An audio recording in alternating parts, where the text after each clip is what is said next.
Bonjour, alors j'ai annulé la petite vidéo de ce matin là concernant la défonceuse affleureuse de chez Vevor qui était donc en Black Friday qui s'est terminée ce matin vers 11 heures.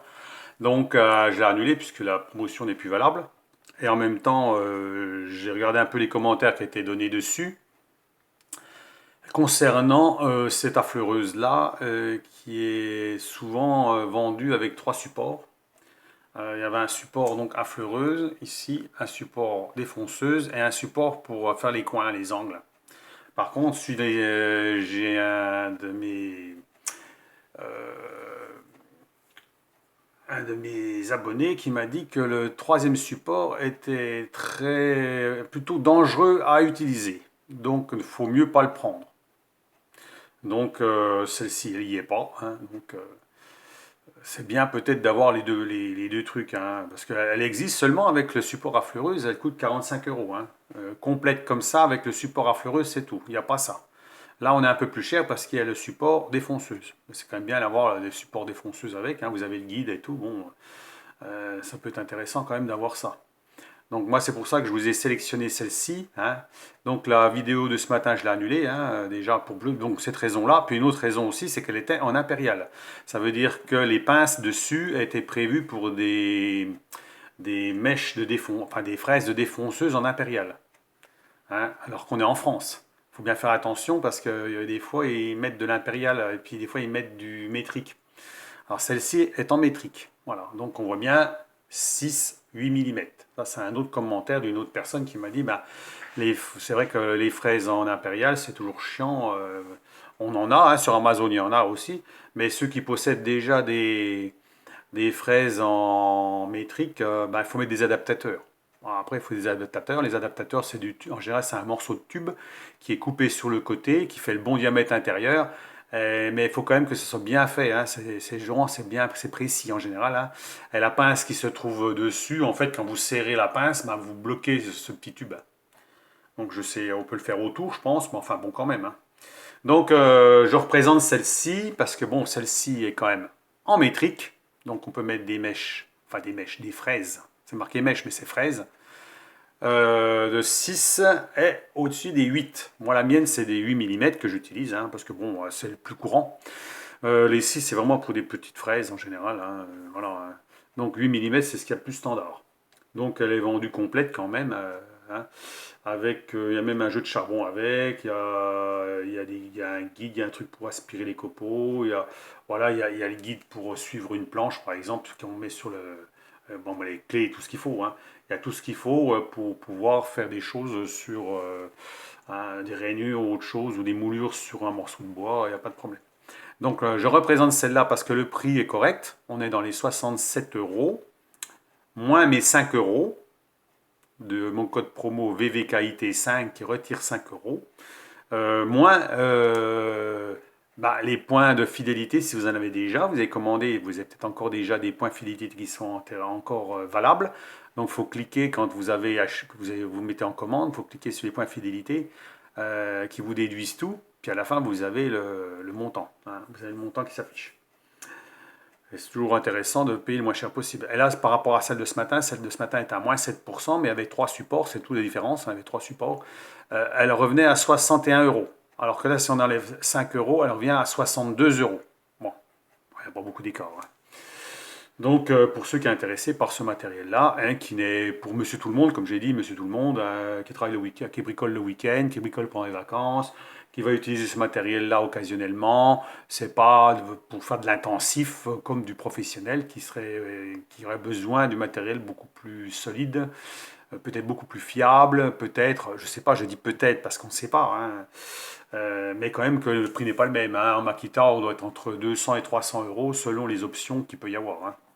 Des fois, elle est vendue avec un cisternaire. Le cisternaire, c'est une espèce de valise où tout est rangé dedans. Alors, c'est bien pour le professionnel parce qu'il peut les entasser l'une sur les autres. Mettre ça dans les rayons, c'est super bien. Par contre, c'est un coût assez important, hein, qu'on n'a pas besoin réellement quand on travaille chez soi, en fait, hein. Bon. On peut mettre ça dans une boîte en carton ou une boîte en plastique qu'on a acheté pas cher. Alors bien entendu, il faut les caler comme il faut ça dedans, et bon, ça fait bien le job, quoi. C'est juste, que de payer un truc qui coûte à peau des fesses, juste une petite valise en plastique, quoi. Donc voilà les deux petits points. Je pense que celle-là sera plus intéressante. Donc il y a bien sûr le réglage micrométrique en hauteur, hein. C'est un peu comme Makita, hein. Vous pouvez regarder la Makita, elle ressemble tout à fait. C'est sa sœur jumelle. Alors la différence qu'il peut y avoir par rapport au prix, c'est les finitions. On est d'accord qu'on a des finitions qui vont peut-être être un peu moins bonnes sur cette machine-là. On est d'accord, hein. Sinon, c'est à peu près pareil. Vous avez le variateur, vous avez. Voilà, alors il y aura peut-être des petits trucs, des petites bavures à enlever par-ci par-là, comme tout le matériel qu'on achète sur ces sites-là, hein. C'est ce que je fais en général. Moi, quand j'achète, voilà. Vous avez vu comme je faisais dans mes vidéos, hein, le plus souvent, quand c'est un mandrin, j'ai démonté un peu détaché. J'ai tout nettoyé, tout graissé, le diviseur, j'ai tout démonté, j'ai rectifié deux trois problèmes qui posaient problème pour la précision. Pour celui qui a besoin de précision, on est d'accord, hein, celui qui n'avait pas besoin de précision, à la limite, il n'avait pas besoin de faire tout ce que j'ai fait, hein. Et puis, tout s'arrange en général, hein. Voilà. J'espère que tout s'arrange pour tout le monde, hein, parce que bon, il y en a peut-être qui ont acheté, qui ont peut-être eu des problèmes, et puis que... Alors, sachant que vous avez un SAV chez eux, qui n'est pas, très rapide, hein. Ça veut dire que quand vous avez un souci, il faut discuter avec eux, il faut envoyer des vidéos, il faut envoyer des photos, il faut insister, hein, parce que... Mais en général, ça se passe bien. Moi, ça s'est bien passé avec moi, donc il n'y a pas de souci. Je pense que ça aurait bien se passer avec les autres, hein, d'autres personnes, hein. Donc il faut insister, il ne faut pas avoir peur. Des fois, on a l'impression qu'ils nous traînent un petit peu, ils traînent un peu en longueur et en largeur, qu'on a l'impression qu'ils veulent rien faire. Puis en fait, ils font quand même quelque chose, hein. Vous pouvez même demander comment on appelle ça, pas des oui, des remboursements, des compensations, je veux dire des compensations financières si vous avez quelque chose qui ne vous plaît pas, que vous êtes obligé de rectifier certaines choses, comme moi j'ai fait. Et ça m'a permis de gratter un petit peu encore de l'argent sur certaines choses qui sont toujours intéressantes à récupérer. Et comme ça fait encore un peu moins cher, hein. Alors je le dis parce que, bon, je devrais peut-être pas forcément le dire, mais je le dis quand même. Donc voilà, hein, si vous avez quelque chose qui ne vous plaît pas, vous pouvez toujours faire une petite réclamation et demander une petite compensation. Et s'ils acceptent, eh ben, c'est toujours ça. Alors soyez pas trop gourmand quand même, hein, parce que attention, hein, sur une machine de 60 euros, ils vont pas vous filer 50 euros, hein, de compensation, hein. Mais par contre, si vous voyez des trucs vous êtes obligé de rectifier puis passer 2 heures de bricolage dessus pour vraiment que ce soit comme vous voulez, bah, vous pouvez demander encore une petite compensation là-dessus. On sait jamais, hein, ça peut marcher, hein. Je dis ça, je dis rien, hein. Maintenant, c'est à vous de voir, hein. Donc voilà pour la petite vidéo de la petite défonceuse affleureuse maison, hein, pour Monsieur Tout le Monde, pour bricoler le week-end, pour bricoler pendant les vacances, pour ceux qui aiment bien bricoler, hein. Il y en a pour les vacances, c'est des vacances, hein. C'est pas fait pour bricoler, c'est fait pour être en vacances, hein. Mais pour le week-end, par exemple, voilà, quand on a un peu de temps devant soi, puis qu'on aime bien bricoler le bois, ou la ferraille, hein. Bon, moi c'est plutôt la ferraille pour l'instant. Mais ça a été, pendant des années, c'était du bois. Donc j'étais content d'avoir un peu de matériel pour bricoler, hein. On fait beaucoup de choses avec du bois. Donc voilà, hein. Donc eh ben, je vous laisse ce coup-là sur cette vidéo que je vais laisser, hein, puisque là, il y a pas de Black Friday sur celle-ci. Mais par contre, le site continue en Black Friday, je crois, jusqu'à la fin du mois, avec des promotions tous les jours, hein. Il suffit de suivre un petit peu tous les jours pour voir ce qu'ils mettent, hein. Ça dure une journée, et puis les journées suivantes, c'est des autres articles, ainsi de suite, hein. Là, j'ai vu qu'il y avait un poste plasma. Par contre, il est un petit peu plus cher, il est plus cher que celui que je vous avais proposé mais il est en 50 ampères aussi. Donc il a 50 ampères, il a 10 ampères de plus. Mais sinon, il y a le Mano qui est devant. Donc voilà, et normalement, écoute, en ce moment, il est en promotion, il est en Black Friday celui-là. Il y a aussi, j'ai vu aussi qu'il y avait une petite forge aussi à gaz en Black Friday aussi, hein, avec un pourcentage dessus en ce moment. Donc ça va se terminer demain, je crois. Donc à suivre les Black Friday s'il y a des choses qui vous intéressent. Là, comme j'avais demandé à un moment donné, j'avais demandé 10% à Vevor s'ils pouvaient accepter 10% pour un code promo à 10%, ils n'ont jamais voulu, hein. Ils ne font que des pourcentages que pour des occasions comme ça. Alors, en général, au-dessus de 5%. Et jamais, sinon c'est toujours 5% gros maximum. Sinon, j'ai quand même demandé, j'ai bien insisté, il n'y a rien à faire, hein. Donc voilà.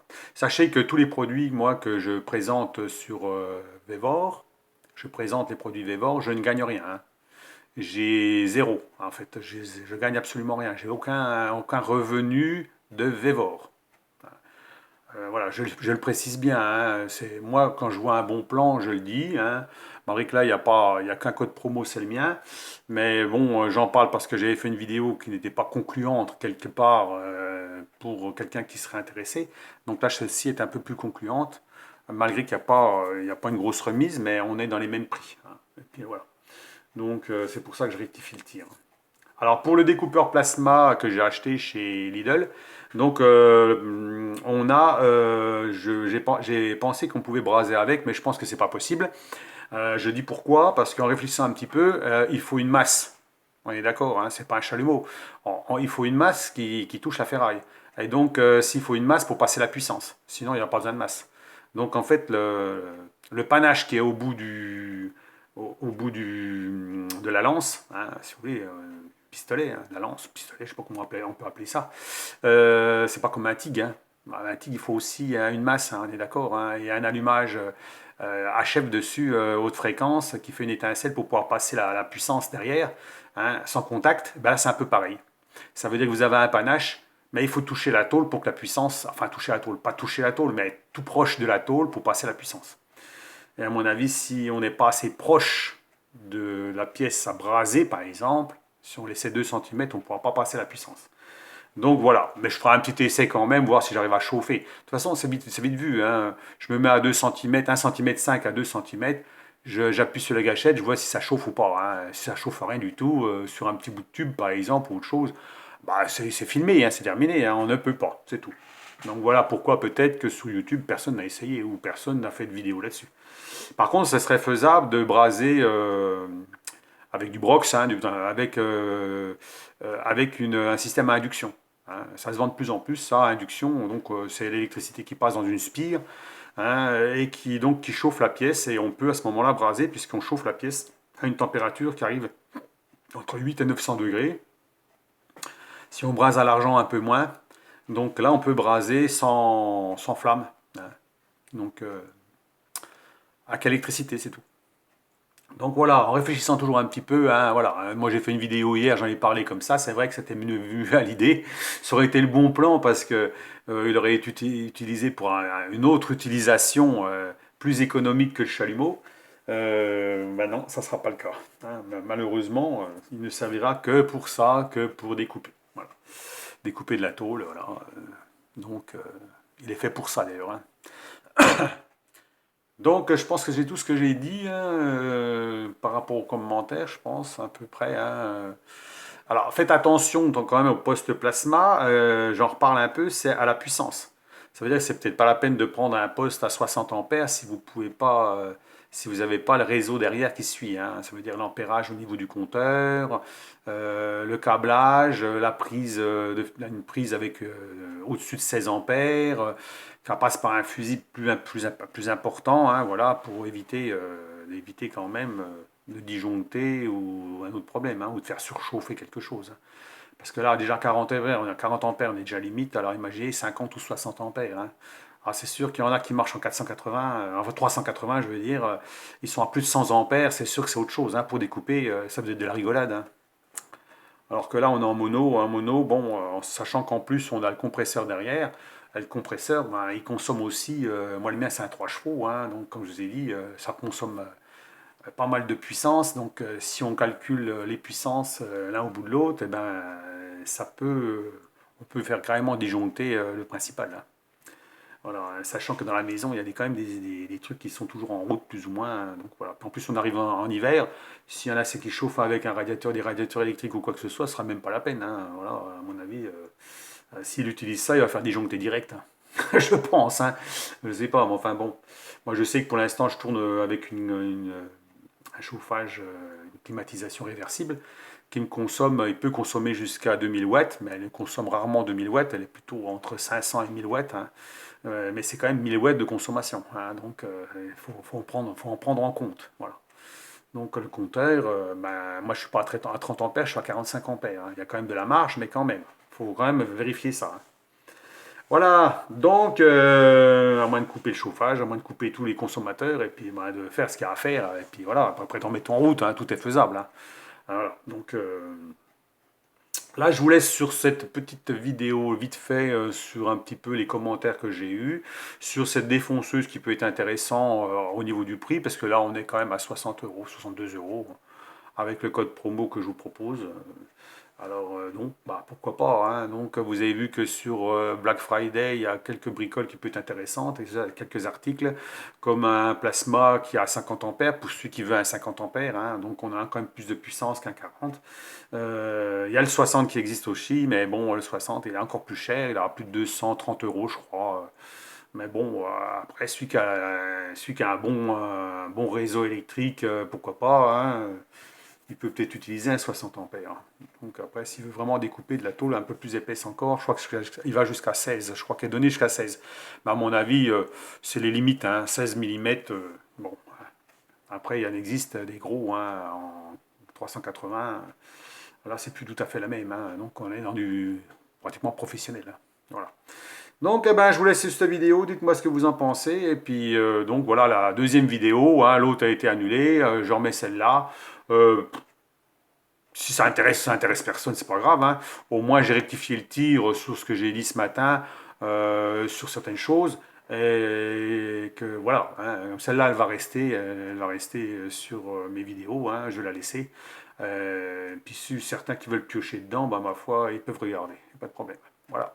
Allez, sur ce, bonne soirée, et puis ma foi, je crois que j'ai tout dit, hein. Alors pour l'instant, oui, le plasma, Parkside, je ne l'ai pas encore testé aujourd'hui, hein. Je vais faire dehors, hein. J'ai pas envie de m'amuser à faire ça à l'intérieur. J'ai pas assez de place réellement autour. J'ai peur de faire des conneries. Il y a toujours des étincelles ou autre chose. J'aurais toujours peur qu'il y ait quelque chose qui crame après ou une connerie. Donc moi je fais dehors, hein, que je travaille sur ces machins-là. Voilà. Encore le chalumeau, je le fais à l'intérieur, mais c'est différent. Ça crache pas des étincelles comme ça, hein. Le TIG, c'est pareil. C'est pour ça que j'ai pris plutôt un TIG, parce que le TIG, je peux faire à l'intérieur, hein. Il y a pas de, ça crache pas, hein.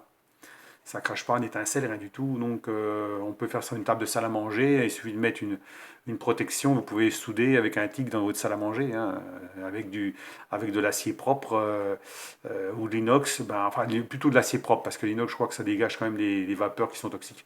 Mais l'acier propre, ça fume pas, on voit rien, hein. Ah, si c'est bien nettoyé, hein. D'abord, le souder au TIG, il faut que ce soit bien propre, hein. Voilà, sinon ça fume.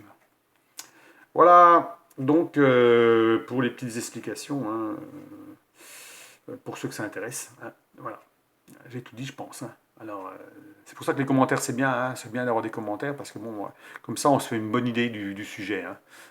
Sachant que celle-là, on la voit en vidéo, hein, on la voit en vidéo. Certains, justement, ils en parlent, alors plus ou moins en bien ou en mal. Pourquoi? Parce qu'il y en a certains qui comparent par rapport à la Makita, hein, on est d'accord? On compare à la Makita qui n'est pas tout à fait le même prix, qui est, voilà, avec des finitions qui sont sûrement meilleures. Voilà. Puis il y en a d'autres qui sont contents du matériel. Bon. Alors il y a les deux, hein, il y a les deux sortes de personnes qui en parlent. Donc voilà. Donc vous pouvez regarder les vidéos pour ceux que ça intéresse. Donc voilà. Et bien sur ce, je crois que j'ai tout dit. Et puis ma foi, ce coup-là, ben, bonne soirée. Et puis ma foi, à la prochaine vidéo. Allez, au revoir.